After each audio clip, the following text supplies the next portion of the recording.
کہ کوئی نظر اٹھا کے چلے اور جو کوئی چاہنے والا طواف کو نکلے، نظر چرا کے چلے، جسم جاں بچا کے چلے۔ خاص طور سے فیض صاحب کے چاہنے والوں میں کتنے لوگ ایسے ہیں کہ کچھ شعر سمجھے اور کچھ سمجھ میں نہیں آیا، ان میں ایک میں بھی ہوں، کیونکہ اساتذہ ہیں، ان کے کلام کے ہر پہلو تک ہماری اپج نہیں پہنچ سکتی۔ فیض کہہ رہے ہیں اے میرے وطن میں تیری گلیوں پر قربان جاؤں، لیکن حقیقت یہ ہے کہ یہاں ایک ایسا دستور چل پڑا ہے کہ کوئی آدمی سر اٹھا کر یعنی عزت اور خودداری کے ساتھ کھل کر نہیں چل سکتا، سب کو دبا کر جھکا کر جینے پر مجبور کیا گیا ہے۔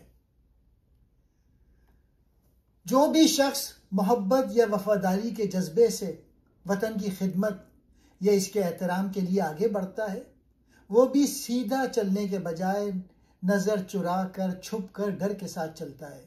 کیوں؟ کیونکہ یہاں حالات ایسے ہیں کہ اپنی جان اور عزت بچاتے ہوئے خوف اور احتیاط کے ساتھ چلنا پڑتا ہے۔ یہ اشعار صرف ایک ملک کی سیاسی صورتحال کی تصویر نہیں، بلکہ ہر اس معاشرے کی کہانی ہے جہاں بے آواز کو آواز اٹھانے کی اجازت نہیں، ظلم کے سامنے کھڑا ہونا جرم بن جائے، وفاداری کو مشکوک بنا دیا جائے اور خوف انسان کے بنیادی حق آزادی کو چاٹ جائے۔ طواف اس بات کی علامت ہے کہ وطن سے سچی محبت اور خیر خواہی بھی جرم تصور ہو رہی ہو۔ فیض کہتے ہیں وطن سے محبت اپنی جگہ، لیکن یہاں حالات اس قدر خوفناک ہو چکے ہیں کہ ایک سچا باوقار اصولی انسان بھی کھل کر نہیں جی سکتا۔